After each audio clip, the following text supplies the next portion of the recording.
They worked together on a bipartisan basis to pass a bill that I'm about to sign that ensures that the life of every unborn child who has a heartbeat will be saved from the ravages of abortion. The bill prohibits abortions after the detection of a heartbeat. The extreme MAGA Republicans want to criminalize abortion care across the nation. We're going to stop them. Yes.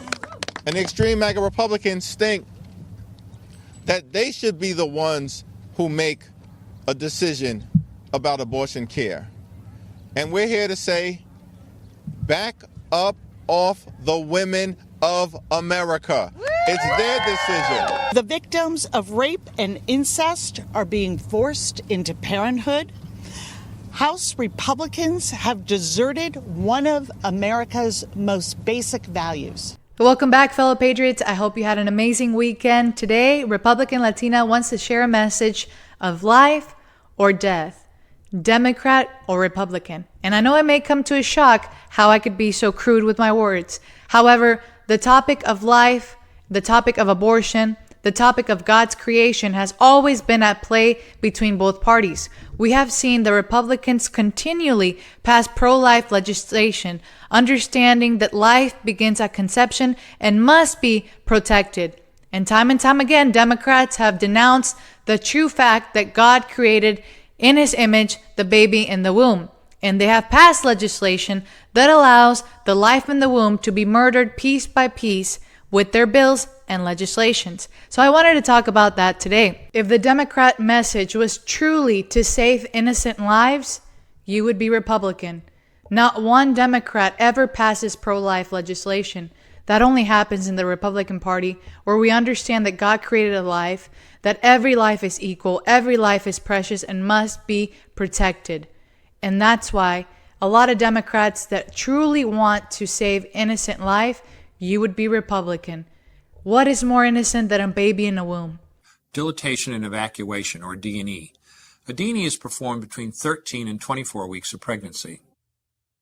After administering anesthesia, the abortionist uses a weighted speculum, like this one, that opens the vagina widely. Because second trimester babies are so large, this greater access facilitates a late-term abortion. Late-term abortion requires that the cervix be prepared 24 to 48 hours in advance with laminaria. Laminaria is a type of sterilized seaweed that absorbs water over 8 to 12 hours and swells to several times its original diameter. Once removed, metal dilators can be used to further open the cervix as needed. Once the cervix has been stretched open, the suction tube is placed inside. A baby at 20 weeks gestation is as big as the length of my hand, from head to rump, not counting the legs. The suction machine is turned on, and pale yellow amniotic fluid surrounding the baby is suctioned out through the catheters. With babies this big, they don't fit through catheters this size. The baby's bones and skull are too strong to be torn apart by suction alone. This is a Sofer clamp. A Sofer clamp is made of stainless steel. It's about 13 inches long. The business end is about 2.5 inches long and 1/2 inch wide, and there are rows of sharp teeth. This is a grasping instrument. When it gets a hold of something, it does not let go. The abortionist uses this clamp to grasp an arm or leg. Once he has a firm grip, the abortionist pulls hard in order to tear the limb from the baby's body. One by one, the rest of the limbs are removed, along with the intestines, the spine, and the heart and lungs. Usually the most difficult part of the procedure is extracting the baby's head, which is about the size of a large plum at 20 weeks.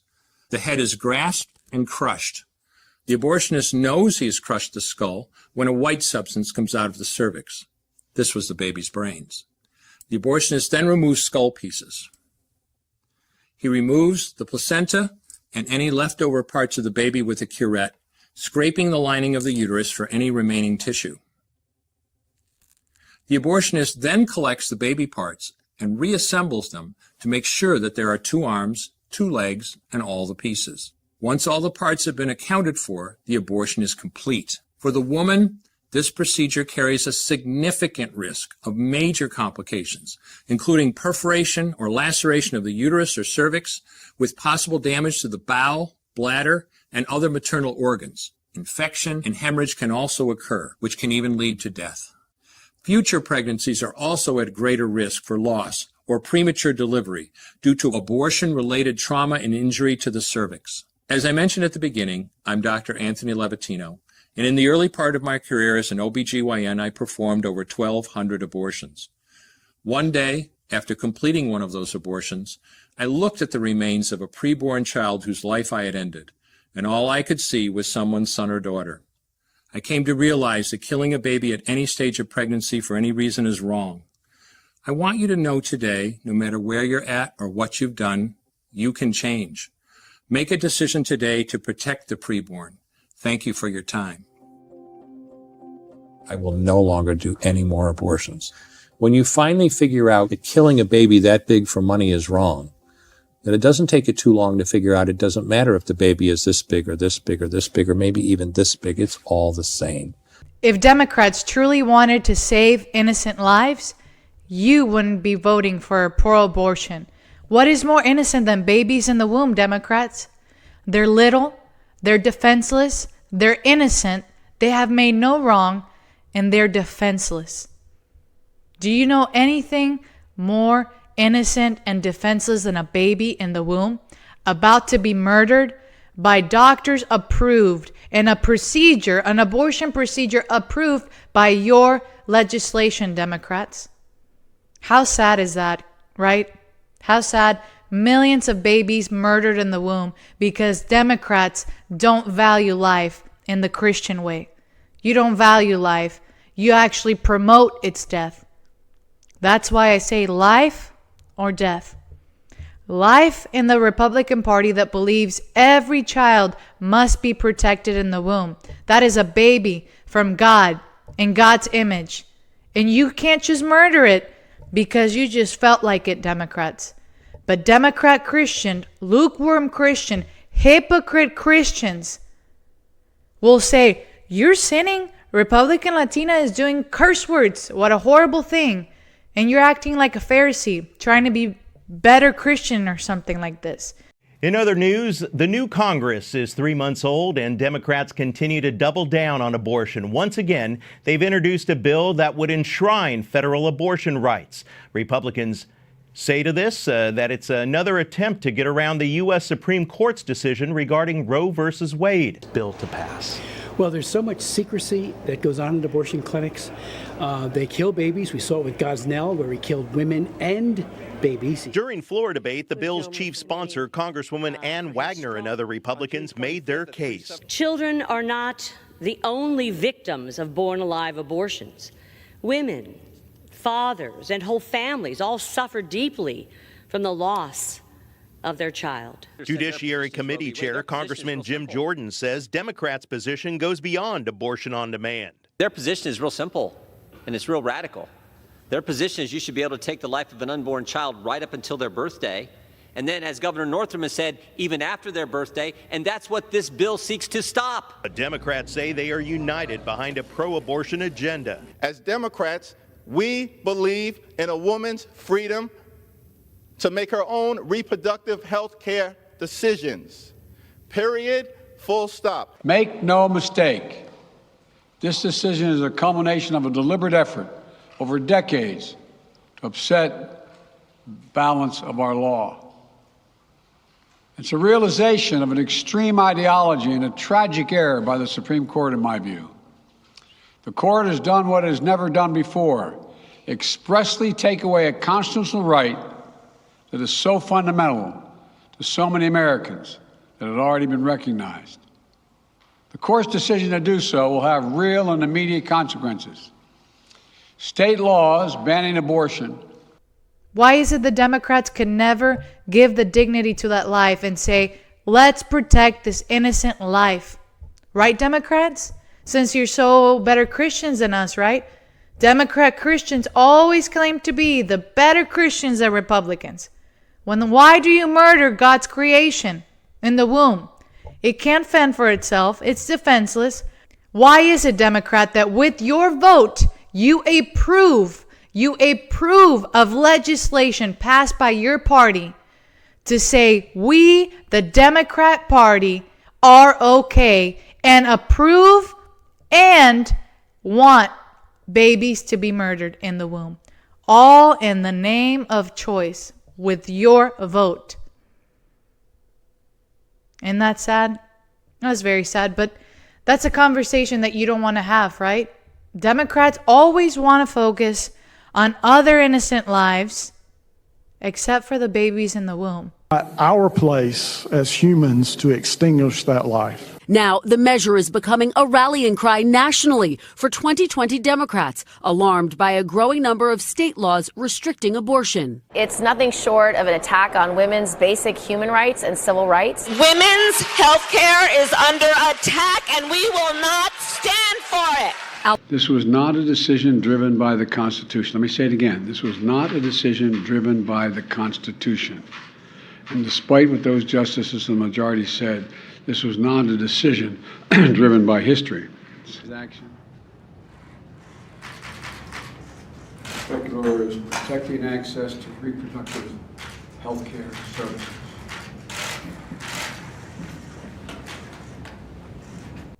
How hypocritical.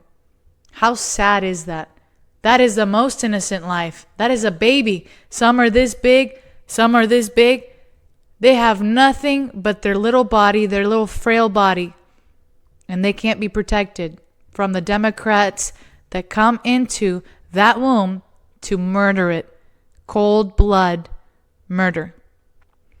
Just thought I would share it with that sad story. And in this video, you will see time and time again, Democrats refusing to protect that life.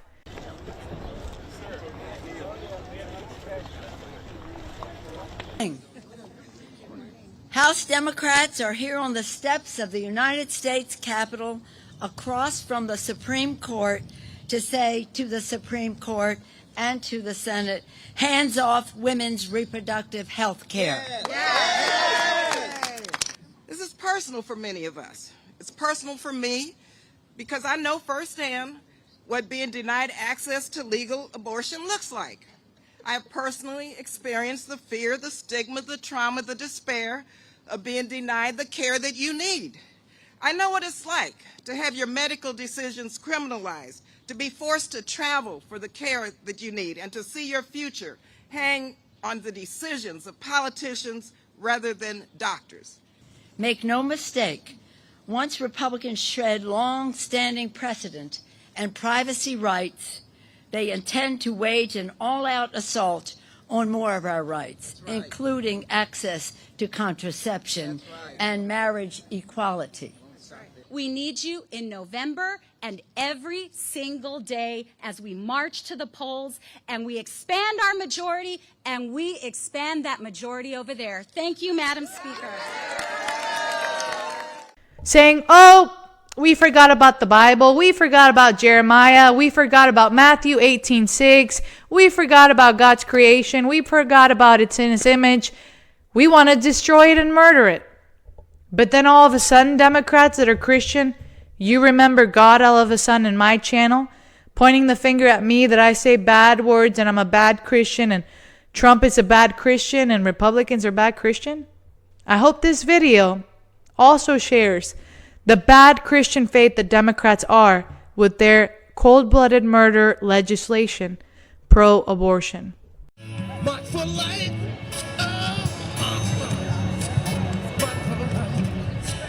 March for life. You do it.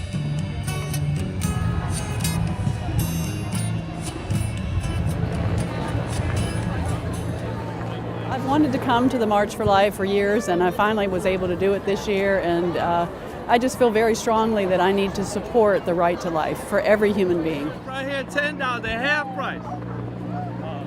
Hundreds of thousands of pro-life Americans traveled to Washington for this peaceful, enthusiastic, and loving witness to the inherent dignity of the human person.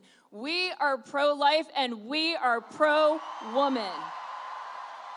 It is my profound honor to be the first president in history to attend the March for Life. So I think he's given more support to the pro-life movement than just about every president that I've known. in my adult life. There are some negative things I don't like about him, but in a way, because he's supporting all life, I think that every candidate for president should be pro-life.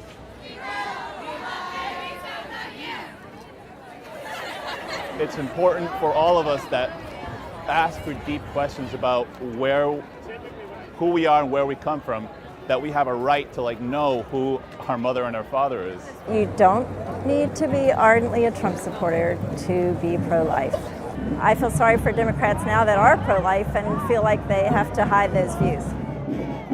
Today I'm honored and really proud to be the first president to stand with you here at the White House to address the 45th March for Life. That's very, very special. 45th March for Life. And this is a truly remarkable group. Today, tens of thousands of families, students, and patriots, and really just great citizens gather here in our nation's capital. You come from many backgrounds, many places, but you all come for one beautiful cause: to build a society where life is celebrated, protected, and cherished. The March for Life is a movement born out of love. You love your families, you love your neighbors, you love our nation, and you love every child, born and unborn, because you believe that every life is sacred, that every child is a precious gift from God. Because of you, tens of thousands of Americans have been born and reached their full God-given potential. Because of you. You're living witnesses of this year's March for Life theme, and that theme is love saves lives. Roe versus Wade has resulted in some of the most permissive abortion laws anywhere in the world. For example, in the United States, it's one of only 7 countries to allow elective late-term abortions, along with China, North Korea, and others. For the rest of the Democrats that are Christian that may have opened their eyes in this video, this informative video, to show you that there's only one true party that defends the life of God in the womb, creation, and all life is equal, whether they're this big, this big, this big. Maybe join the Republican Party, have a change of heart, and say yes to God's creation, and say yes to saving innocent life, and say yes to the Word of God today. Maybe you still think I'm the horrible sinner, Republican, Latina, but at least you will be saved. Be a better Christian than I. Democrats that have never seen what your party does inside the womb, maybe you have a change of heart.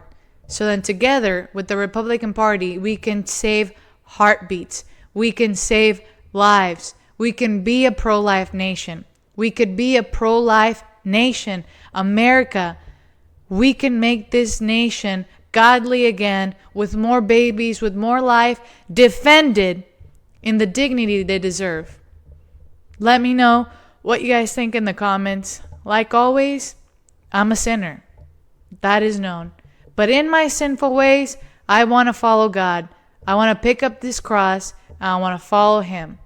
And I'm just wondering, will Democrats pick up the cross with us and save babies in the womb, save lives, and say yes to life and no to death, no to the death sentence from abortion, and no to the Democratic Party that kills innocent lives every single day. Like always, God bless you and have an amazing rest of your day. We can do this nation great again. We could be pro-life again, and we can defend the true innocent lives that have no one there to help them but our voices. And we will scream so that every baby in the womb can have a chance at life and could be defended, and their heartbeat continues with life and not with the Democrat death. 100% of the time, abortions end in death. Let's change that for our nation. Let's be 100% life, pro-life, and stop this madness of cold cold-blooded murder in the womb of innocent babies.